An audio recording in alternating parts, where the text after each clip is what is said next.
आप सत्संग में है लेकिन सत्संग आप में नहीं गया है। महत्व इस बात का है कि आप सत्संग में कितना देर बैठेंगे, उससे ज्यादा महत्व इस बात का है कि सत्संग आपके भीतर कितना गया है। अगर आप 2 घंटा बैठे और 2 घंटा में 1 मिनट का भी सत्संग भीतर नहीं गया तो वो 2 घंटा व्यर्थ हुआ। अगर आप 10, 20, 50 साल से सत्संग कर रहे हैं और सत्संग भीतर नहीं आया तो समझना वो 10, 20, 50 साल व्यर्थ चला गया। 1 घड़ी आधी घड़ी, आधी में पुनियाद। कबीर साहब के पास एक आदमी गया कि हम संत गुरुजनों का दर्शन कब करें और कितना करें। तो सदगुरु ने कहा देखो हर दिन करो। तो आदमी ने कहा कि गुरुदेव व्यस्त आदमी है, इतना समय कहाँ मिल पाता है जो हम रोज गुरु जी का दर्शन करें। थोड़ा सा कुछ छूट कर दो, थोड़ा मोहलत दे दो, कुछ तो समय बढ़ा दो। तो सदगुरु कबीर साहब ने कहा ऐसा है, अगर रोज दर्शन नहीं कर सकते हो तो कम से कम सप्ताह में 1 बार जरूर करो। तब आदमी ने कहा नहीं नहीं गुरुजी, ये भी संभव नहीं है, काम बहुत है, परिवार है, सबको देखना होता है, सप्ताह में 1 बार भी दर्शन हम नहीं कर सकते हैं, कुछ और मौका दीजिए। तब सदगुरु कबीर ने कहा देखो तब कम से कम 15 दिन में जरूर दर्शन करो। आदमी बड़ा चालाक होता है, वो कहा नहीं नहीं गुरुजी इतना भी टाइम नहीं है, परिवार के लिए बहुत समय देना पड़ता है, थोड़ा और रियायत कर दो और मौका दे दो। तब कबीर साहब ने कहा देखो कम से कम 1 महीना में जरूर संत का दर्शन करो, गुरु का दर्शन करो। आदमी ने फिर हाथ जोड़ लिया, कहा नहीं प्रभु थोड़ा छूट और कर दो। आदमी पहली प्राथमिकता में धन परिवार संसार को रखता है और दूसरे तीसरे नंबर में सत्संग को डाल देता है, इसीलिए जीवन से दुख कभी मिटता नहीं है। पहली प्राथमिकता सत्संग की होगी तो आप किसी न किसी रूप में गुरु का दर्शन कर लेंगे। कहने का मतलब शरीर से ही दर्शन नहीं करना है, ज्ञान का दर्शन अगर हम प्रतिदिन कर रहे हैं, सदगुरु के वचनों का दर्शन प्रतिदिन कर रहे हैं, प्रतिपल कर रहे हैं, तब भी जीवन में बदलाव आ जाएगा। लेकिन ना हम ज्ञान का दर्शन कर पाते हैं, ना शरीर का दर्शन कर पाते हैं। तब सदगुरु कबीर ने कहा चलो ठीक है, कम से कम 3 महीना में गुरु का दर्शन जरूर करो। उस आदमी ने कहा 3 महीना में भी ना कर सकें तो? तब सदगुरु कबीर ने कहा फिर कम से कम 6 महीना में जरूर करो। उसने कहा गुरुजी और कुछ मौका मिल सकता है क्या? कहा 1 साल में तो जरूर करो। कहा तब भी ना कर पाए तब सदगुरु ने कहा फिर चुल्लू भर पानी में डूब मरो। अगर 1 साल में गुरु का दर्शन नहीं कर सकता है तो तुम्हें जीने का कोई नैतिक अधिकार नहीं, फिर धरती पर तुम बोझ हो, तुम्हारे जीने का कोई औचित्य नहीं है, कोई मतलब नहीं है। जिस आदमी को वर्ष में 1 बार गुरु दर्शन का मौका ना मिला, जो व्यक्ति वर्ष में 1 बार गुरु का साक्षात दर्शन ना कर सका, सदगुरु कहते हैं धरती पर वही आदमी बोझ है, दूसरा कोई बोझ नहीं। ये जानवर बोझ नहीं है, तो फल पा रहे हैं। जितने भी जीव जंतु जानवर हैं ये तो कर्म फल पा रहे हैं, ये भोग की भूमिका में है, ये मनुष्य कर्म की भूमिका में है। और आदमी कर्म की भूमिका में रहकर भी अगर कर्म नहीं किया बढ़िया कर्म, तब समझना वो धरती पर बोझ है, वो धरती पर पाप इकट्ठा कर रहा है। इसलिए वर्ष में 1 बार गुरु का दर्शन जरूर करो। तो सदगुरु ने क्या कहा, 1 घड़ी आधी घड़ी, आधी में पुनियाद। थोड़ा ही सत्संग सुनना, थोड़ा ही सत्संग करना, लेकिन पूरे मन से करना, पूरे भाव से करना, तब जीवन में बदलाव आएगा। लेकिन हम सत्संग करते हैं एकदम बचते बचते, थोड़ा सा चलो साइड से हो जाए। अब 3 दिन का सत्संग है, आदमी सोचता है 3 दिन का है, चलो तीसरा दिन चलेंगे। क्यों? पहला दूसरा दिन क्या वहाँ गाली दी जाएगी? पहला दूसरा दिन सुन लोगे तो क्या हो जाएगा? लेकिन आदमी की मनोवृत्ति ऐसी होती है कि 3 दिन का है, तीसरा दिन चलेंगे। पर अभी यहाँ सरकार के तरफ से कहीं घोषणा हो जाए कि ब्लॉक में कपड़े राशन बंट रहे हैं, 5 दिन बटेंगे, आदमी कहेगा पहला दिन चलो, क्या पता खत्म हो जाए। जब राशन बंट रहा है पहले दिन आप पहुंच जाएंगे, चाहे वहां कितना भी भीड़ हो, कितना भी लात जूता खाना पड़े, पहुंच जाएंगे पहला दिन। लेकिन गुरु के द्वारा ज्ञान बंट रहा है, जीवन को सजाने के सूत्र मिल रहे हैं, हम सोचते हैं 3 दिन का है, तीसरा दिन चलेंगे। क्यों? क्योंकि हमने संसार को पहले नंबर पर रखा है, ज्ञान को दूसरे नंबर पर कर दिया। और दुख का कारण यही है, सदगुरु ये नहीं कहते कि काम छोड़ दो, सदगुरु कबीर कहते हैं तन से काम मन से राम, कहीं कबीर सरे दो काम। काम करते हुए भजन चलते रहे, काम करते हुए राम का सुमिरन चलता रहे। आप खेत में काम कर रहे हो, मन में राम चलता रहे तो आपका खेत में काम करना पूजा बन सकता है। आप घर में भोजन बना रहे हो, भोजन बनाते बनाते सुमिरन चलता रहे, वो भोजन बनाना भी प्रसाद बन जाएगा, पूजा बन जाएगा। आप सड़क में झाड़ू लगा रहे हो, मन में सुमिरन चलता रहे, सड़क में झाड़ू लगाना भी आपका मंदिर में झाड़ू लगाना हो जाएगा। अगर आपने शौचालय साफ करना है और आप उस वक्त भी पवित्र मन से कर रहे हो, शौचालय साफ करना भी पूजा बन जाता है। आपके मन पर निर्भर करता है कि किस भाव से आप काम करते हैं। अगर आपने मंदिर में पूजा भी गलत मन से किया है तो वो पूजा पूजा नहीं रहता, वो कबाड़ हो जाता है, वो फिर कचरा बन जाता है। लेकिन अगर आपने पवित्र मन से झाड़ू भी लगा दिया, सफाई भी कर दिया, वो पूजा बन जाता है। इसलिए महत्व इस बात का है कि आप कितना देर किस भाव से सत्संग करते हैं। ऐसा नहीं कि 3 दिन का है तो अंतिम दिन चलेंगे।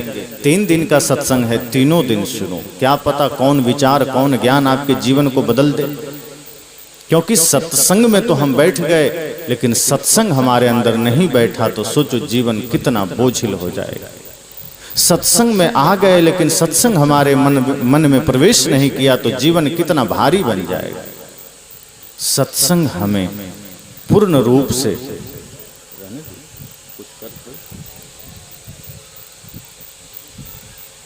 वो भी श्रोता है भाई,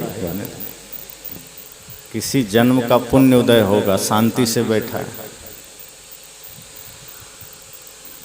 तो सदगुरु कबीर कहते हैं सभी जीव को, सभी प्राणियों को आप इस भाव से देखो। यही तो सत्संग है कि उसमें भी परमात्मा है। एक दूसरे के प्रति प्रेम से देखो, एक दूसरे के प्रति श्रद्धा से देखो।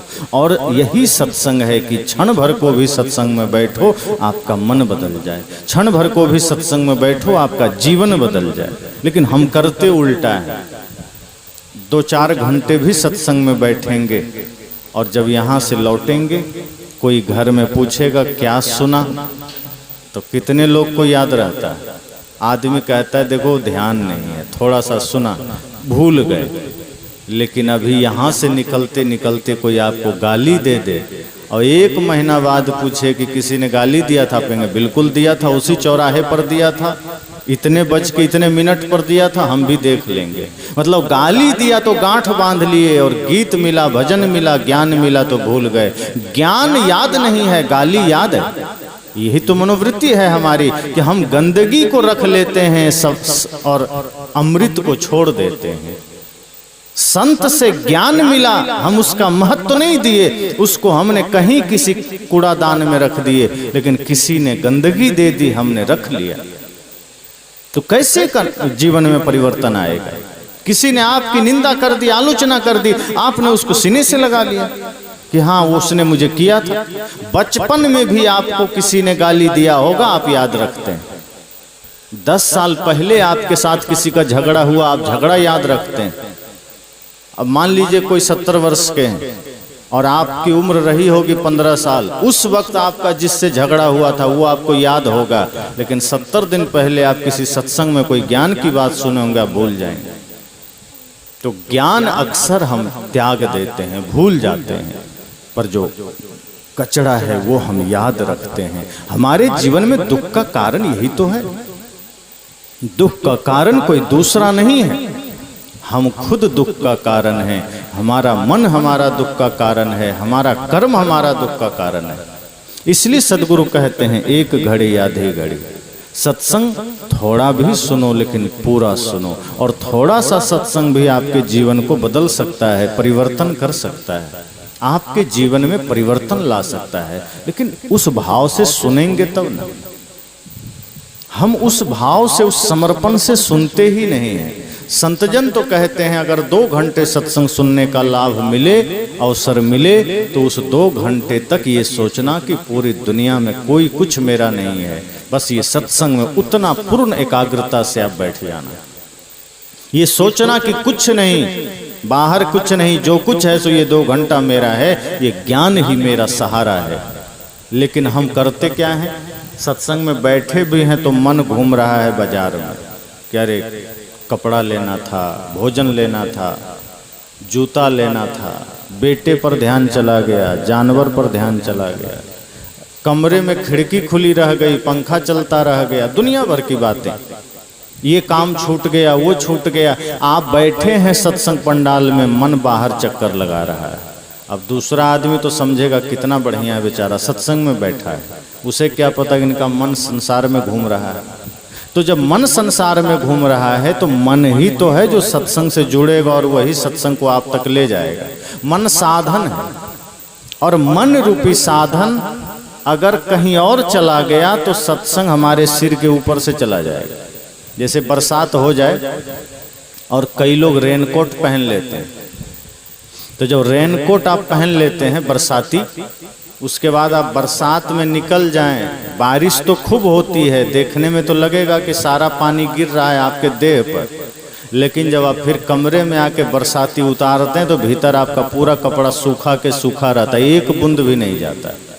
ऐसे ही हम माया मोह का प्रपंच का बरसाती पहन के सत्संग में बैठते हैं तो ज्ञान का अमृत तो खूब बरसता है, लेकिन वो भीतर अमृत जाता ही नहीं, क्योंकि माया का पूरा पर्दा और बरसाती हम ओढ़े रहते हैं। हम घर जाते हैं फिर वही क्रोधी हम बन जाते हैं, वही लोभी हम बन जाते हैं, वही घृणा हमारे जीवन में आ जाती है, वही भाई से झगड़ा हम करने लगते हैं, उसी तरह माता पिता का अनादर करने लगते हैं। जितनी देर हम सत्संग में बैठते हैं हम धार्मिक हो जाते हैं, जितनी देर हम सत्संग में बैठते हैं हम सत्संगी हो जाते हैं। यहाँ किसी का किसी से कोई लेना देना, कोई नफरत, कोई घृणा नहीं, सब शांति से बैठे हैं। लेकिन जैसे ही संसार में जाएंगे, घर में परिवार में जाएंगे, प्रतिकूलता आएगी, फिर भीतर से क्रोध निकलने लगेगा, ईर्ष्या निकलने लगेगी, द्वेष निकलने लगेगा, फिर सास बहू से झगड़े करेंगे, फिर भाई भाई से झगड़ा करेंगे, पिता पुत्र से झगड़ा करेंगे, पड़ोसी पड़ोसी से झगड़ा करेंगे। फिर लोग कहेंगे अरे भैया तुम तो सत्संग में गए थे, का छोड़ो सत्संग बाहर रखो, अभी तो पहले निपटने दो, सत्संग को बाहर रखो, पहले निपटने दो। मतलब कि नहीं, हमारे लिए यही जरूरी, नहीं सुनेंगे किसी का। कोई संत भी पहुंच जाए उस समय कि क्यों लड़ रहे हो, आप भी दूर रहिए वरना आपको भी पड़ जाएगा। आदमी इतना अहंकार और इतना झगड़े में पड़ जाता है कि वो गुरु का वचन भी मान नहीं रखता, और वो लड़ाई में इतना गहरा उतर जाता है कि जीवन में उस प्रपंच में, उसी कचड़े में अपने आप को डुबा लेता है। तो सदगुरु कहते हैं एक घड़ी आधी घड़ी, आधी में पुण्यात। आगे और भी सदगुरु कबीर एक दोहा में कहते हैं कि सत्संग की आधी घड़ी सुमिरन बरस 50, बरसा बरसे एक घड़ी रहट 12 मास। वे कहते हैं कि अगर आपने आधी घड़ी सत्संग किया है तो सुमिरन अगर 50 बरस आपने किया है अर्थात नाम जप, तब भी सत्संग ही भारी पड़ेगा, गुरु का ज्ञान ही भारी पड़ेगा। कैसे? जैसे लोग रहट पहले चलाते थे किसान लोग खेत में सिंचाई करने के लिए, बड़ा सा कुआं होता था, छोटे छोटे उसमें जलपात्र उसमें चक्का में बंधा होता था, और वो जब घूमता था तो नीचे जलपात्र में पानी भरते भरते ऊपर आता था, फिर वो पानी गिरता था, फिर पानी भरता था, ऊपर आता था, उसको रहट कहते हैं। अब उसमें आप दिन भर भी सिंचाई कर लो तो कितना सिंचाई कर लोगे, लेकिन एक घड़ी अगर बारिश हो जाए ठीक से तो पूरा गांव का गांव भर जाता है पानी से। यही है कि आप सुमिरन करते रहो जीवन भर, लेकिन आधा घड़ी आधी घड़ी सत्संग कर लिया, गुरु का ज्ञान सुन लिया, तो वो सुमिरन से भी महत्वपूर्ण हो जाता है। सत्संग से जीवन बदल जाता है, इतना महत्वपूर्ण है सत्संग। लेकिन करना यही है कि सत्संग में हमें पूर्ण समर्पण से बैठना है। आप ये सोचना कि हम 2 मिनट भी बैठें तो इस एकाग्रता से बैठें कि कुछ तो परिवर्तन आवे हमारे जीवन में, हम अपना कुछ तो बुरा त्याग करके जाएं, कुछ तो बुराई छोड़ करके जाएं। हम सत्संग में आते हैं तब भी बुराई छोड़कर नहीं जा पाते। भले ही सत्संग में आना कम हो जाता है, लेकिन सत्संग में आकर के हम अच्छा ग्रहण नहीं कर पाते और बुरा छोड़ नहीं पाते। जबकि संत जन कहते हैं जब भी सत्संग सुनिए तो हर आदमी चेष्टा करिए कि कुछ न कुछ बुराई हमें छोड़ कर जाना है। अगर मान लो आपके आदत में है तंबाकू खाने का, संकल्प ले लो मन ही मन कि इस सत्संग रूपी गंगा में, इस सत्संग रूपी हवन कुंड में हमें अपना तंबाकू चढ़ा देना है, नहीं खाना है। अगर गुटखा खाने की आदत है, सोच लो हमें यहाँ चढ़ा देना है। अगर झूठ बोलने की आदत है, समझ लो गुरु के सामने इस ज्ञान यज्ञ में हमें अपना झूठ चढ़ा देना है।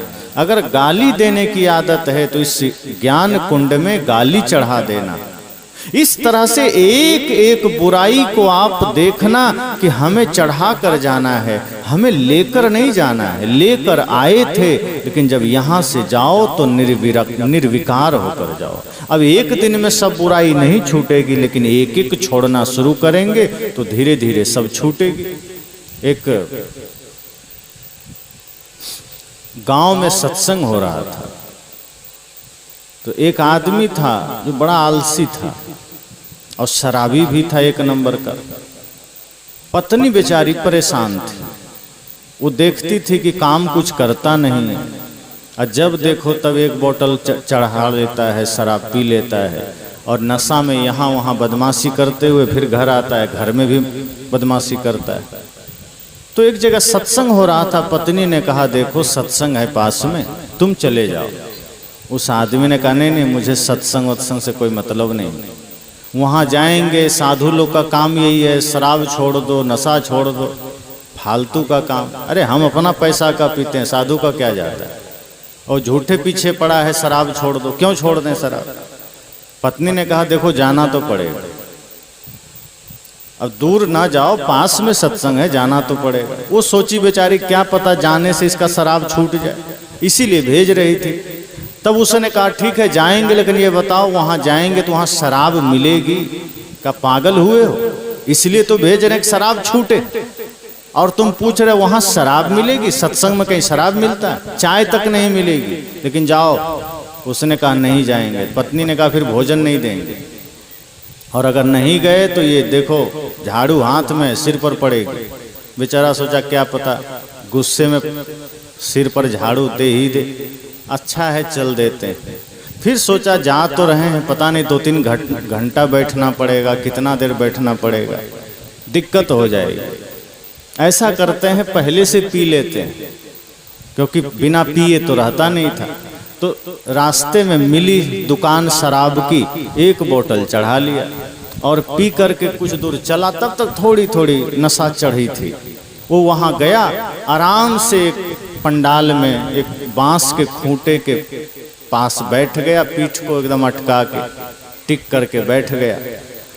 उसके बाद संत का प्रवचन सुनने लगा। संयोग से संत नशा पर ही बोल रहे थे और बढ़िया से अपना विचार दे रहे थे, जैसे तंबाकू नहीं खाना चाहिए, तंबाकू में भी निकोटिन नाम का जहर होता है, कैंसर आदि रोग आ जाते हैं, तंबाकू ना खाओ, और बीड़ी ना पियो, सिगरेट ना पियो, गुटखा ना खाओ। बहुत सारे नशा जो हमारे जीवन में है, संत बढ़िया से बोल रहे थे। और इसलिए भी बोल रहे थे कि नशा वास्तव में हमारे जीवन में हमारे स्वास्थ्य का नुकसान तो करता ही है, हमारे धन का, सम्मान का, धर्म का भी नुकसान करता है। आप कोई भी नशा करते हैं, बीड़ी तंबाकू गुटखा, आप जरा उसको रख के हाथ में पूछिए कि आज तक हम तुमको खाए हैं, तुमसे क्या लाभ मिला। तो बीड़ी तंबाकू गुटखा यही कहेंगे कि हमसे कोई लाभ नहीं मिला, बल्कि हमने तुमको रोगी बना दिया, हमने तुमको बीमार बना दिया। और तब अगर आपको लगे तो खाओ, नहीं तो छोड़ दो। तो संत इस तरह समझा समझा कर बोल रहे थे कि देखो तुम भगवान के मंदिर में जाते हो, तो जिस मंदिर को तुमने बनाया है, जिस मंदिर में तुमने मूर्ति रखी है, वहां तो तुम अगरबत्ती जला रहे हो, वहां तुम धूप बत्ती जला रहे हो, और जिस शरीर रूपी मंदिर को स्वयं परमात्मा ने बनाया, यहाँ तुम बीड़ी और सिगरेट जला रहे हो। इसलिए हे मेरे मित्र, संभल जाओ।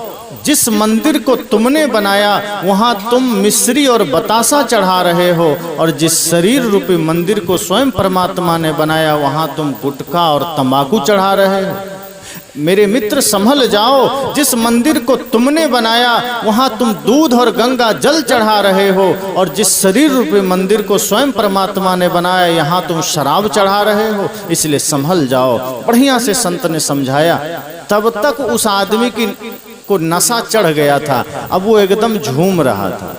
तो संत को लगा कि ये मेरी बातों को सुनकर झूम रहा है और उसको बढ़िया पसंद आ गया है। तो संत और बढ़िया से बोलने लगे और नशा पर बोलने लगे। उनको लगा कि इसको नशा पर जो हम बोल रहे हैं अच्छा लग रहा है।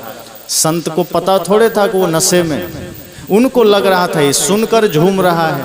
अब वो और झूमने लगा। संत को लगा कि पहली बार एक अच्छा श्रोता आया, मेरी बातों को सुनकर झूम रहा है।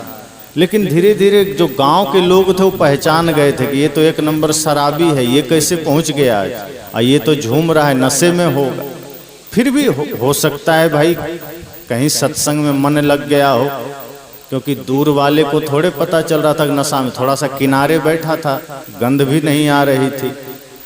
तब तक संत ने अपनी वाणी को रोका, विराम दिया और अंत में कहा कि जिन लोगों को सत्संग से थोड़ा भी लाभ मिला है, थोड़ा भी फायदा हुआ है, वे लोग आकर के संकल्प ले सकते हैं कि हम आज से बीड़ी पीना छोड़ देंगे, गुटखा छोड़ देंगे, तंबाकू छोड़ देंगे, शराब छोड़ देंगे। बहुत लोगों को लाभ हुआ, बहुत लोग के मन में परिवर्तन का भाव आया। एक आदमी खड़ा हुआ, उसने आया, माइक पकड़ा, कहा गुरुजी आज से मैं संकल्प लेता हूं कि बीड़ी पीना छोड़ दूंगा। सब ने बहुत धन्यवाद दिया, गुरुजी ने भी धन्यवाद दिया कि चलो बहुत अच्छी बात, तुमने बीड़ी पीना छोड़ दिया। शराबी देखता है, वो भी एकदम बढ़िया सिर हिला रहा है। दूसरा आदमी खड़ा हुआ, वो भी आया, उसने माइक पकड़ा, कहा गुरुजी मैं शराब पीना छोड़ दूंगा। गुरुजी ने धन्यवाद दिया, कहा चलो कुछ तो मन में संकल्प लिया, बहुत धन्यवाद। तीसरा आया, उसने कहा मैं गुटखा छोड़ दूंगा। एक आया, उसने कहा आज से मैं झूठ बोलना छोड़ दूंगा। सब अपना अपना संकल्प ले रहे थे। उसी बीच में शराबी भी उठ गया, उसको लगा कुछ तो लेना चाहिए, वो भी खड़ा हो गया। लोगों की नज़र तब बढ़िया से पड़ गई, अरे ये कौन है, ये तो अपना शराबी भाई, ये तो कभी ना कभी नाली में पड़ा हुआ मिलता है, जब देखो तब किसी न किसी नाली में लेटा हुआ रहता है, आज ये सत्संग में कैसे आ गया, क्या इसका भी जीवन बदल गया। लोग प्रतीक्षा में थे कि आश्चर्य है, संत के विचार से इसका भी जीवन बदल गया। अब वो हिलते हुए आया, माइक पकड़ा, गुरुजी से कहता है गुरुजी मैं भी छोड़ दूंगा। तब गुरुजी ने कहा क्या? कहा चिंता ना करें, बिल्कुल छोड़ दूंगा।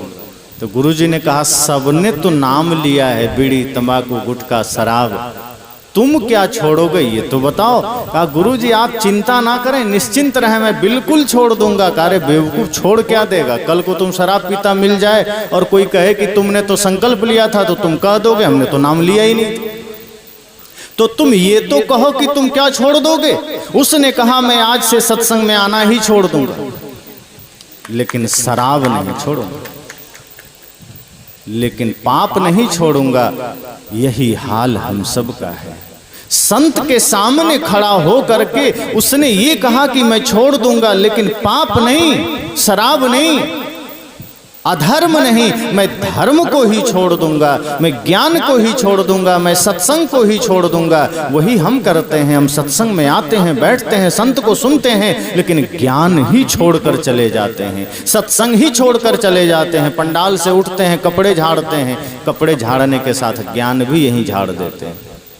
घर जाते हैं, फिर वही क्रोध, वही हिंसा, वही छल, वही कपट, वही ईर्ष्या, वही द्वेष, और हमारे जीवन में कभी दुख मिटता नहीं, हमारे जीवन में कभी भी पीड़ा मिटती नहीं। और बाद में हम कहते हैं कि हम भी तो सत्संग में गए थे, कहाँ दुख मिटा। संत कहते हैं सत्संग में गया तुम जरूर था, लेकिन सत्संग को लेकर तुम नहीं आए। जिस दिन सत्संग में आने के बाद सत्संग को साथ में ले जाएंगे, तभी सत्संग से जीवन बदलेगा।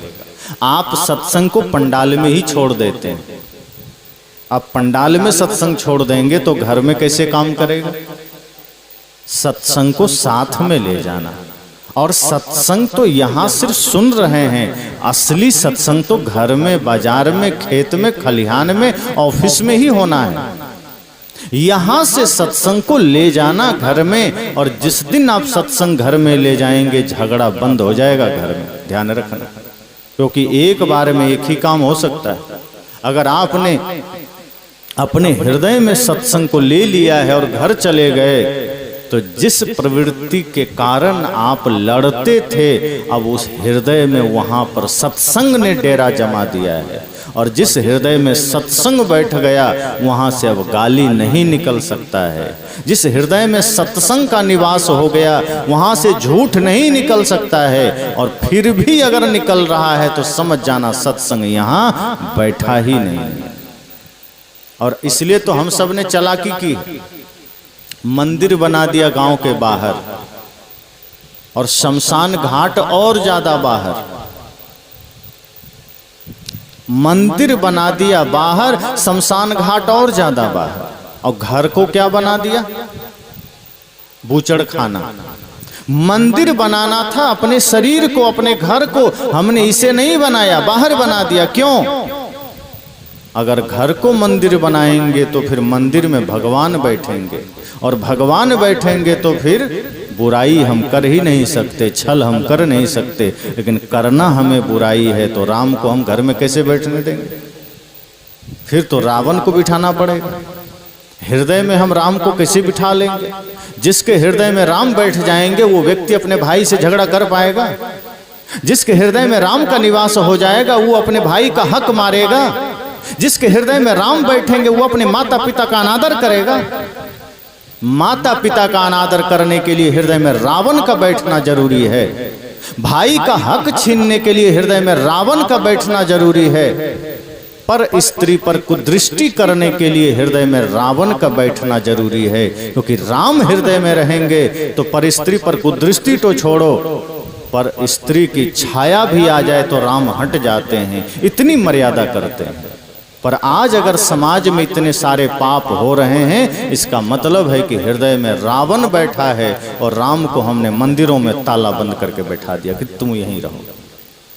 आज हमने समाज में कहीं बाहर मंदिर बना लिया राम का, और उसमें बैठा दिया, ताला लगा दिया, जैसे कि राम कोई कैदी हो, तुम उसी में रहो, हम जब चाहें ताला खोलें, जब चाहें ताला लगाएं। राम राम न हुए जैसे कोई अपराधी हो गए। जिस राम को हृदय में रखना था, जिस राम को घर में रखना था, जिस राम को अपने जीवन शैली में रखना था, उस राम को आपने चार दीवारी में बंद कर दिया। राम दीवारों में बंद करने योग्य नहीं है। अगर कहीं बंद करना है तो रावण को बंद करो, जिसके वजह से संसार में इतने अपराध हो रहे हैं, जिसके वजह से संसार में इतने पाप हो रहे हैं। आज इसी समाज में एक दूसरे पर कुदृष्टि करने वाले लोग कौन हैं? पाकिस्तानी थोड़े हैं, चाइनीज थोड़े हैं, अपने ही समाज के बच्चे हैं, अपने ही समाज के लोग हैं। आज उसको बचपन से बढ़िया परवरिश नहीं मिली, बढ़िया संस्कार नहीं मिला, बढ़िया शिक्षा नहीं मिली, इसलिए वही बच्चे जो भगत सिंह भी बन सकते थे, जो राम बन सकते थे, वो उसको बढ़िया संस्कार ना मिला, वो रावण बन गया। जो अब्दुल कलाम बन सकता था, उसे बढ़िया संस्कार नहीं मिला, वो कसाब बन गया। किसके वजह से? क्योंकि सत्संग हमारे घर में नहीं गया, सत्संग हमने पंडाल में ही छोड़ दिया, ज्ञान हमने पंडाल में ही छोड़ दिया, राम को हमने मंदिर में बंद कर दिया, कबीर को हमने मंदिर में बंद कर दिया, ज्ञान को हमने किताबों में बंद कर दिया।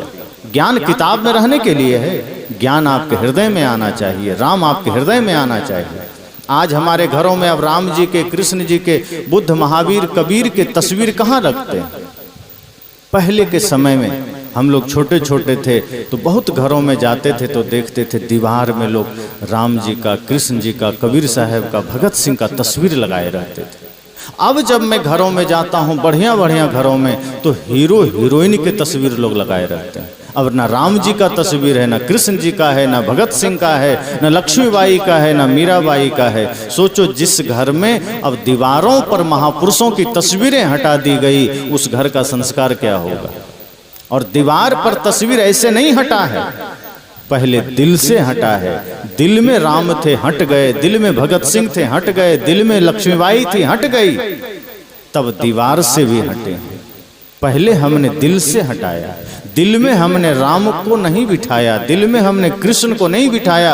आज हमारे हृदय में राक्षस का डेरा है, आज हमारे हृदय में बेभिचारियों, पापियों, दुष्टों का डेरा है। इसीलिए हमारा उसका प्रदर्शन दीवारों पर होता है, घर में होता है।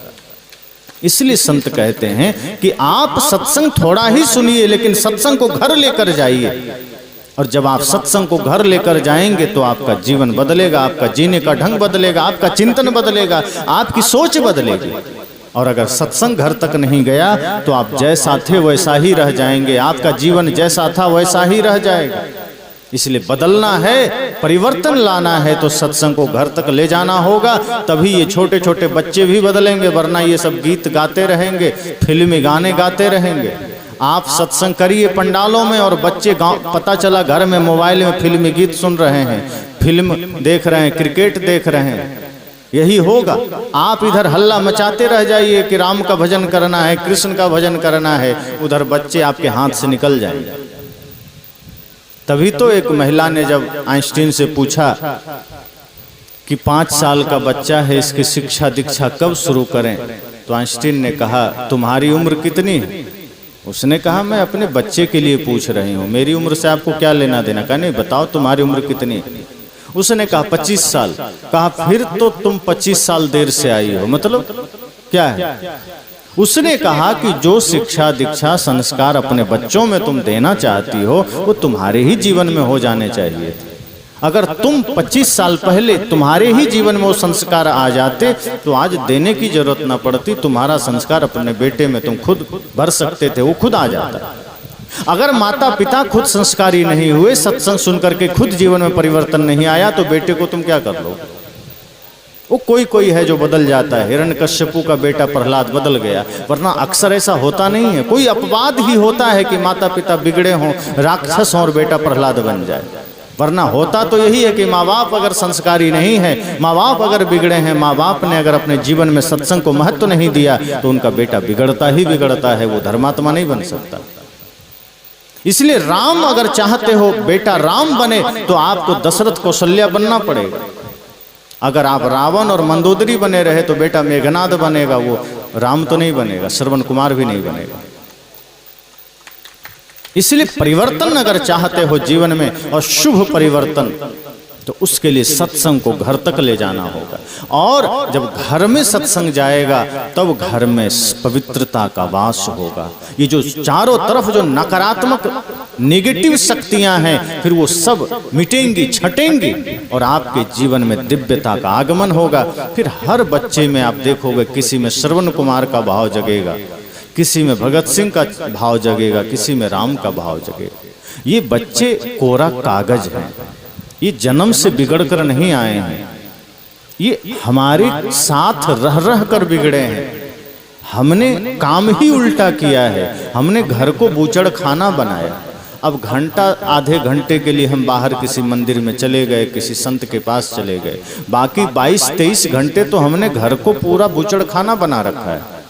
उधर से लड़ाई, उधर से झगड़ा, उधर से गाली, उधर से नशा, दुर्व्यसन, दुनिया भर के फालतू के चर्चे, गाली गलौज। एक जगह मैं था, छोटा सा बच्चा था, किसी से झगड़ा किया। अब वो छोटा बच्चा बड़ा आदमी को इतना गंदा गंदा गाली दे रहा था कि सुन करके हमें शर्म आ गई कि सीखा कहाँ होगा, किस विद्यालय में सीखा। गाली सिखाने वाली कोई पुस्तक भी तो नहीं है, कोई विद्यालय भी तो नहीं है। ऐसा है कि आपके क्षेत्र में कोई विद्यालय है जहाँ गाली सिखाई जाती? कोई पुस्तक या YouTube पर कोई प्रवचन आता है किसी का कि चलो हम 1 घंटा गाली सिखाएंगे? फिर भी सीख गया। ज्ञान सिखाने के लिए जगह जगह केंद्र बने हुए हैं, सत्संग के लिए जगह जगह व्यवस्थाएं हैं, गाली के लिए कोई व्यवस्था नहीं है। फिर भी ये बच्चे गाली सीखे कहाँ से? कभी आपने सोचा?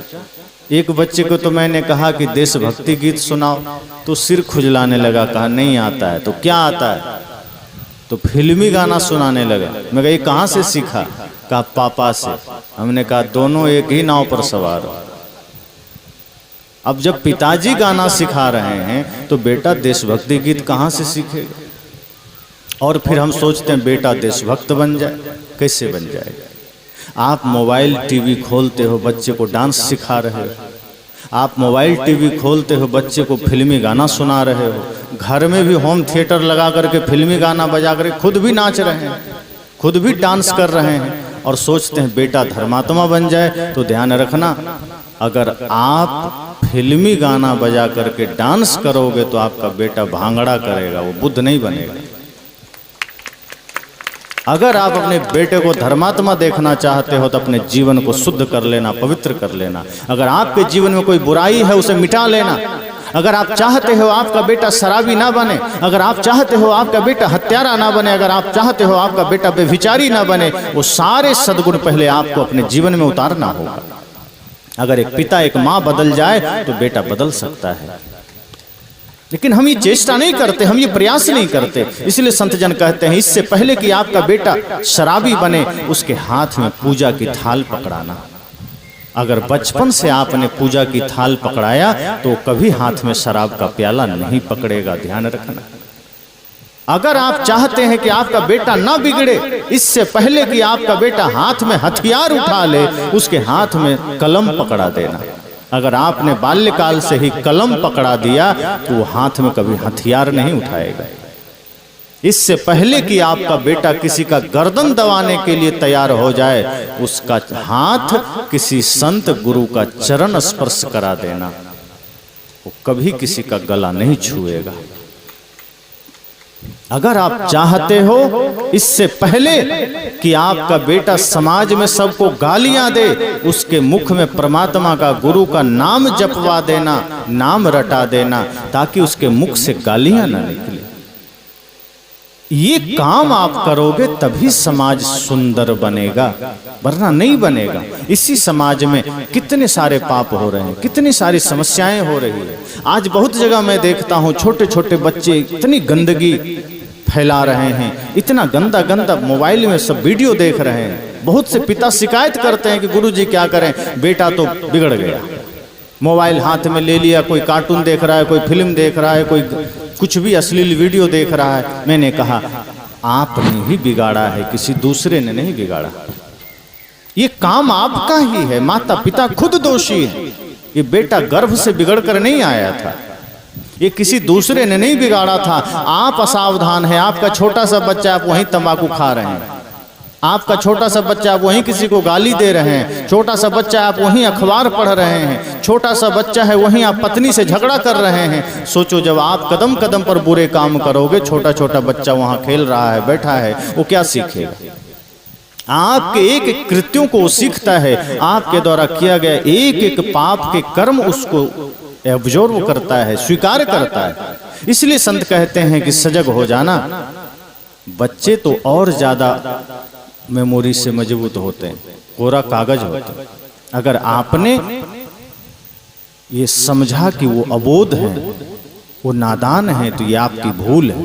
वो बोल नहीं सकते हैं, लेकिन उसकी मेमोरी आपसे कई गुना ज्यादा तेज है, क्योंकि अभी कोरा है। आप जो कुछ भी करेंगे वो सीखता चला जाएगा, और 8-10 साल का होगा तब निकलेगा, तब आप कहोगे कि अब क्या करें। अब आप ही लोग देखो क्या करते हैं। बच्चे को मेला घुमाने ले गए, खिलौना वाला रिवॉल्वर आप बेटे को खरीद को दे दिए। अब है तो खिलौना, लेकिन हाथ में आया तो उसको भी पता है कि इससे मारा जाता है। मन में हिंसा का भाव आ गया, वो आपके ऊपर ही तान देता है। तो आप पिता हैं, आप भी खुश होते हैं, आप भी जानते तो नकली है, मरेंगे थोड़े, लेकिन आप खुश होते हैं कि चलो ठीक है हमको गोली मारो। बेटा आपके तरफ तान करके चला देता है, आप भी मरने की एक्टिंग करते हैं, वो हंसता है।